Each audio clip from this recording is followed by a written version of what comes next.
안녕하십니까. 순복음셀 김병준입니다.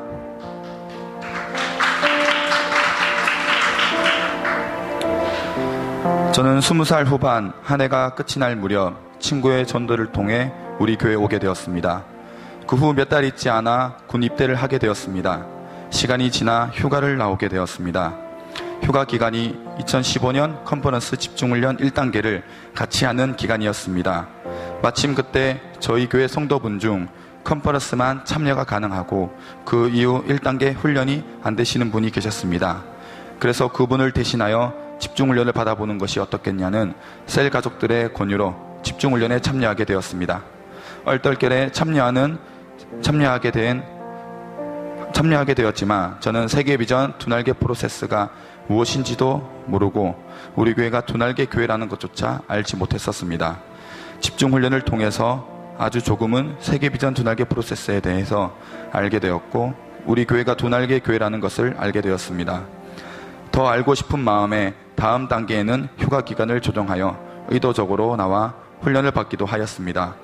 하지만 영적으로 많이 미성숙하였던 저는 두날개의 진정한 가치에 대해서는 알지 못하였습니다. 이후 저는 상황이 여의치 않아 다음 단계의 집중훈련을 참석할 수 없게 되었고 그해 11월 전역을 하게 되었습니다. 전역할 때가 다가오자 저는 미래에 대한 고민이 많아졌습니다. 전역을 하면 무엇을 해야 할까 하는 고민은 저를 너무나 힘들게 했었습니다.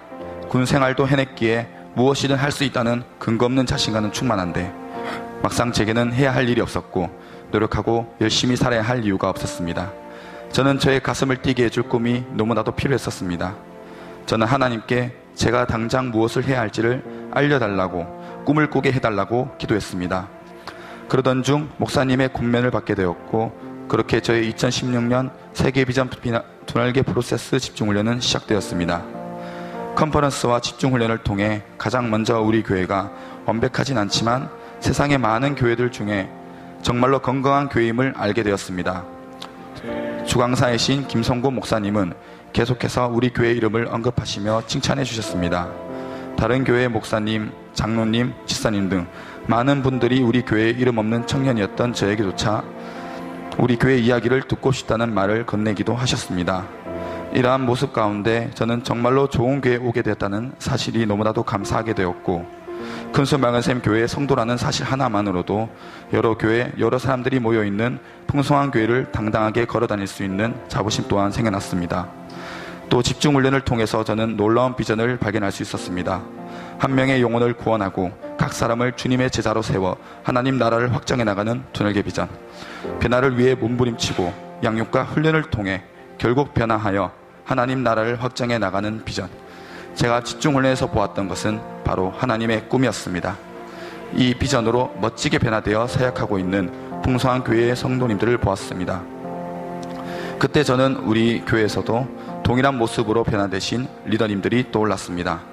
우리 목사님과 리더님들이 그토록 헌신적으로 달려나가실 수 있었던 이유가 바로 하나님의 꿈을 꾸고 그 꿈을 이뤄 나가고 있었기 때문이었음을 알게 되었습니다. 그리고 저 또한 하나님의 꿈을 꾸고 싶었습니다. 변화되어 하나님 나라를 확장시켜 나가는 주님의 일꾼으로 쓰임받고 싶었습니다. 제가 보아왔던 멋진 재난 사역자들의 모습이 나의 모습이 되기를 간절히 기도하게 되었습니다. 이 집중훈련 기간 중 제가 확실히 꿈꾸는 사람이 되었다는 것을 알게 된 일이 있었습니다. 학교를 다니며 집중훈련에 참여했던 1학기 때의 저의 가장 큰 고민은 출석과 성적이었습니다. 그 중에 한 과목은 한 번만 더 결석을 하게 되면 과락을 하게 되는 상황에 있었습니다. 그 전 단계에서 교수님이 전 단계 집중훈련만 허락한다고 하셨고 과락은 봐주지 않겠다고 하셨습니다. 그렇지만 집중훈련을 포기할 수 없었던 저는 4단계 집중훈련을 한 주 앞두고 다시 교수님을 찾아갔습니다. 떨리는 마음으로 교수님께 말씀드렸습니다. 그런데 교수님은 집중훈련을 흔쾌히 허락하셨습니다. 그리고 이렇게 말씀하셨습니다. 너는 안 보내줘도 갈 것 같아서 그냥 보내주는 거야. 저는 이미 크리스천이 아닌 사람에게도 꿈이 확실한 사람이 되어 있었습니다. 또 하나님은 집중훈련을 결단한 1년 동안 많은 은혜를 부어주셨습니다. 우선은 오랜 기도 제목인 가정의 복음화입니다. 이번 행복 모임이 시작되기 전 목사님께서 가정의 행복 모임을 함께 열어보자고 말씀해 주셨습니다. 저는 그 말에 용기를 얻어 더욱 간절히 기도하였습니다. 그리고 어머니께 목사님을 가정에 초청하고 싶다고 말씀드렸습니다. 어머니께서는 처음에는 거절을 하셨지만 다시 기도하고 말씀드리니 목사님을 뵙자고 말씀하셨습니다. 그 이후 목사님께서는 바로 저희 가정에 찾아오셔서 복음을 전해주셨습니다. 비록 저희 집 강아지 하늘이가 온 땅 구석구석 누비며 여러 사람의 정신을 흐트려 놓긴 했지만 복음은 저희 어머니에게 무사히 전해졌고 저희 어머니는 영접을 하게 되었습니다. 할렐루야. 그런데 하나님께서 저희 가정을 향한 계획은 이뿐만이 아니었습니다. 영접 기도를 할 때였습니다. 출근 준비를 하고 있던 저희 누나가 준비를 마치고 나가는 도중에 영접 기도를 하고 있는 저희들을 발견하였고 누나는 영접 기도 중이신 어머니 옆에 앉아 함께 영접 기도를 드렸습니다. 그리고 그 다음 주부터 저희 가정에는 어머니의 행복 모임과 누나의 행복 모임이 각각 열렸습니다. 할렐루야. 2년간의 기도를 계속했지만 응답이 늦춰지면서 저는 과연 가정의 복음화가 이루어질까 하는 의심도 잠시 했었습니다. 하지만 하나님은 저의 간구의 목소리를 잊지 않으셨습니다. 하나님께서는 우리 가정에 목사님을 보내주셔서 어머니와 누나가 영접을 하여 영원히 살아나는 응답을 주셨습니다. 저는 행복 모임을 하며 밝게 웃는 저희 어머니와 누나의 모습을 볼 때마다 절로 하나님께 감사의 고백이 터져 나왔습니다. 할렐루야. 또 저는 4단계 집중훈련 바로 전날 풋살을 하는 중에 학교 후배에게 슬라이딩을 하는 중 턱을 차였고 턱에 통증이 심하고 입이 벌려지지 않았습니다. 그렇지만 곧 괜찮아지겠지 하며 별다른 치료를 받지 않고 있었습니다. 집중훈련 중 치유기도 시간에 치유기도를 받게 되었고 기도 즉시 입이 벌려졌으며 통증이 빠르게 사라졌습니다. 할렐루야. 집중훈련이 끝이 나고 치과에 가서 검사를 받아보니 턱이 골절되어 있었습니다. 의사 선생님은 턱이 골절되면 이렇게 멀쩡하게 통증 없이 지내지 못한다고 의아해하며 2번의 검사를 더 받았지만 결과는 같았습니다. 그 이후 다시 검사를 받으러 가지는 않았지만 분명 제 턱은 완치되었음을 믿고 있습니다. 집중훈련을 마치며 제게 무엇보다 가장 큰 축복은 하나님께서 비전을 이뤄가는 자리인 단기 선교사의 자리로 불러주신 것입니다. 필리핀 여름 아울리치를 목사님의 권유로 참석하게 되었습니다. 저는 아울리치를 통해 선교지에서 일어나고 있는 놀라운 하나님의 계획을 볼 수 있었습니다. 그리고 놀라운 계획에 쓰임받고 싶은 간절한 마음이 생겨났습니다. 이 마음은 기도로 바뀌게 되었고 이 기도의 응답은 교회를 통해서 이루어지게 되었습니다. 이번에 우리 교회 5호 단기 선교사로 파송되게 된 것입니다. 집중훈련을 수료하기까지 많은 어려움이 있었습니다. 그렇지만 제게는 어려움을 돌파해야 하는 분명한 이유가 있었습니다. 그래서 부지런히 움직였습니다. 학생의 신분으로서 집중훈련을 참여하는 것은 재정적으로 쉽지 않은 일이었습니다. 집중훈련을 등록하면 이후 생활할 용돈이 부족하여 새벽에 아르바이트를 마치고 집으로 돌아가기 위해 택시를 타지 못하고 걸어와야 하는 때도 많았습니다. 하지만 그때마다 아르바이트와 부모님의 도움으로 집중훈련비가 꼬박꼬박 모아졌습니다.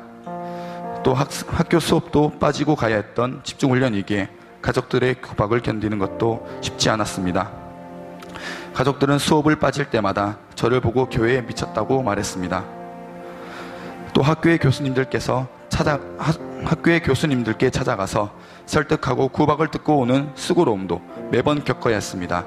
하지만 시간이 지나가면서 저의 꿈을 알게 된 우리 가족들은 마지막 단계에 가서는 집중훈련에 참석하는 것을 인정해 주었습니다. 그리고 학교에서도 변화가 있었습니다. 교수님들께서는 처음에는 안 돼 라고 하셨지만 꿈을 향한 열정과 학교 생활의 성실함을 보시면서 서서히 허락해 주시는 교수님들이 늘어나셨습니다. 교수님 중에서 한 분은 저를 적극 지지해 주시면서 응원해 주시기도 하셨습니다. 이러한 어려움 속에서도 무사히 집중훈련에 참석하여 집중훈련 전 과정을 수료하게 된 것은 분명 하나님의 은혜입니다. 하나님은 집중훈련 전 과정을 통해 저의 연약함을 알게 하셨습니다. 특히 5단계에 가서는 재생산 사역자의 영적인 수준의 기준을 알게 되었습니다. 그리고 그 잣대의 기준을 저의 모습